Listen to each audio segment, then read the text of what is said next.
Hey guys, Steven here, Fanatic Perspective. Bit delirious as we finish part 4 of our Longhorn 10 for 10 countdown. You already know who number 1 is. He needs no introduction. We will get into our analysis of General Ehlinger. But first, and I'm going to continue to promote this, our friends over in Lake Charles need our help. They were hit bad by Hurricane Laura and Way LeBlanc and Tyler Dixon and all the folks out there from the Lake Charles area who are putting together a GoFundMe to help with relief efforts there. Alex Bregman and other MLB baseball players have been, sharing that link. And so if you guys can find your hearts to donate and we know how it was with Hurricane Harvey and others, Katrina back in the day, it's tough, especially during hurricane season. So anything we can do to help would be appreciated. Now, Tran, we had a lot of long conversation, but I think the routes, whether it was my list or your list, and you guys can, especially on this video, hit us up because we'll recap, our list at the end of this of whose you prefer or what your list looks like. All things are all subjective, right? Yeah. So at the end of the day, you guys need to provide your list. I can't stand the people who jump on and are like, you forgot this person or didn't or say something, but then you don't even tell me, okay, bro, well, tell me your scope of breakdown. I want to know, right? So let's argue together.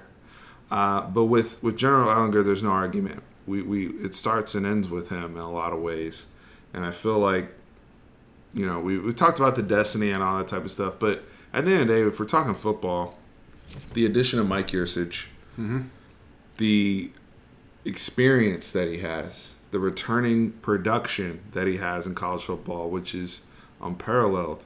When you talk about the Pro Football Focus grade, when you look at, which is all-encompassing for quarterbacks, and he's in the same breath of 90 and above with Trevor Lawrence and Justin Fields, yep. Right? That's why he's our number 1 guy.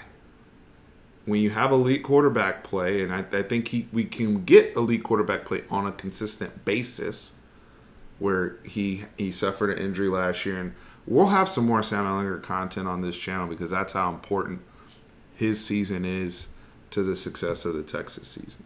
Yeah, it's important to not just this season but future seasons as well. I mean, because I think if there's a drop off in talent right now, I don't think all the other quarterbacks are ready for big time competition. Casey Thompson, I know, has been spoken well of during practice and getting shout outs left and right, but he doesn't have the experience that Sam has. He doesn't have the voice that Sam has within the team. Whatever Sam says is going to go right now.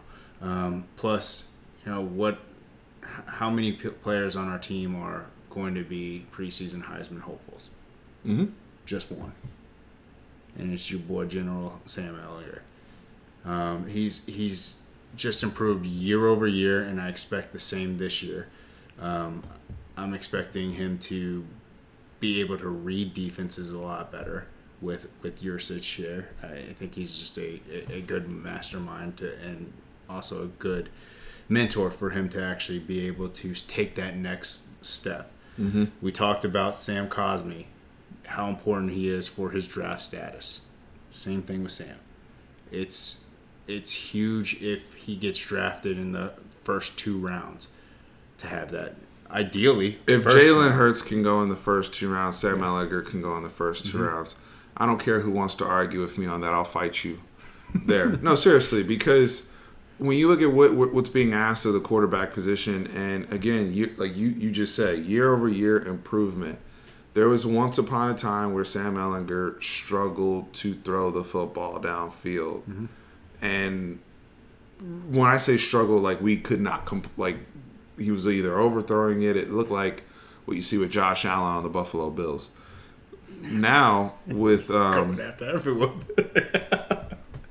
Was that a shot? Yeah, that was a shot fired? It was a jab. That was a jab. Yeah. It was a jab. I'm just trying to fill him out, man. Yeah.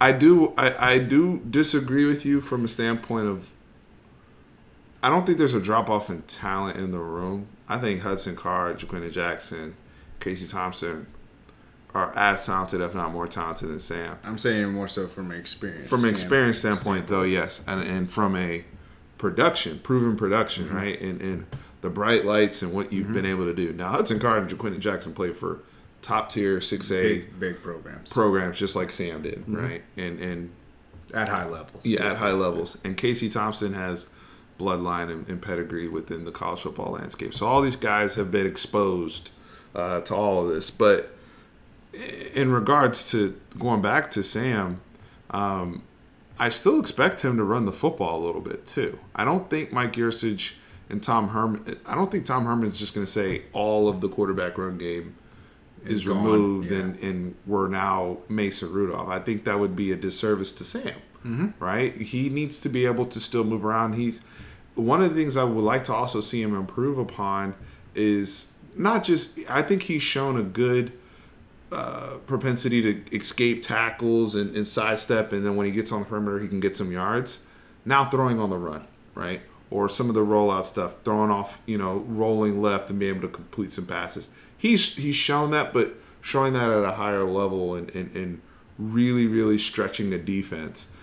Those are some of the things I'm excited to see. I'm excited to see him utilize the tight end a little bit more. I know that goes into coaching too, but and in lockstep of what you said about reading the defenses and understanding coverages, manipulation, but also the consistency. And we need him to stay healthy. Yeah. I think the rib stuff or whatever was going on was a big detriment to that dip that he had before the Alamo Bowl, right? Yeah. So health is big for him too. Yeah, health has been a big issue for him. Not issue, but it's big to his development and also his success. It has been. He's been hurt every year. No, yeah, but I mean, he still has played. It's right, not like right. But has he been as effective when he's healthy? That's the question. And no, he hasn't. When he's injured, when he's hurt. Yeah, when he's hurt, he's not as effective. Mm-hmm. So, and you can watch the tape and see a difference. Yeah, but. Yeah, I think one thing that we both noticed too about him is that he really dedicated himself to the gym too. He looks thinner. Hopefully that gives him that little extra burst. Like you said, hopefully he learns from his mistakes and instead of trying to just truck people, hey, just fall down. We were watching before this. We were watching an old Colt McCoy tape where he would run, get 14 yards, and fall down. That's fine. I will move the sticks all day. Protect yourself. Protect yourself. I don't think we're winning anything without him there. Honestly. That's fair. To get to where we want to go, it goes to number 11 on offense. And we talked about wanting it bad for guys like Sam Cosby and Joseph Osai. Who else do you want more for? And the guy who loves Texas. Right. and I think you hit on something else that was really great, was what it means for future classes and what it means for development. I'm in the minority in this camp of thinking he can be a first. I've seen dudes go from, wherever they were, whether it was Joe Burrow, who I think Todd McShay had him around the 6th round coming into the season. And I'm not saying Sam Ehlinger is going to be Joe Burrow. Yeah. I'm not saying that. Yeah. But what I am saying is, can he be Jalen Hurts and get drafted in the first 55 picks? Yes. Can he sneak into the first? There was a report out there, there was already a team that had a second round evaluation on him. That was as a junior. As a junior, right? So the famous Tim Tebow line, all I need is one to fall in love with me. You only need one, right? Yep. So out of these 32 teams, when you have somebody that has been the face at University of Texas, carried the weight of pressure, of dealing with the Texas's back stuff, all that, right? And still producing at an extremely high level at a position where we haven't had that level of production in a decade, says something. Now he's got to marry the technical stuff with the production and with the name, and I think we'll get there. Matthew, thank you for producing this. Yep. We're very, very thankful to have you back. And we'll have some more videos as we, I know we're not social distancing right now, but we're working with what we got here, people. But, UTEP, we're coming to just absolutely obliterate you. Yes. But the check's in the mail. Yeah. So you'll be okay. And, yeah, man, y'all make sure you hit us up with your list. I want to hear from you. Let's interact. Let's talk about it. Give us your thoughts on Tran's list. Tran will have a graphic here showing Tran's list. We'll have my list here. But we want to make sure you guys provide your thoughts on how we did. And Tran, any final thoughts on the 2020 list? I'm getting that feeling. I just hope it doesn't get taken away from me. So swept out from underneath my feet. I told you.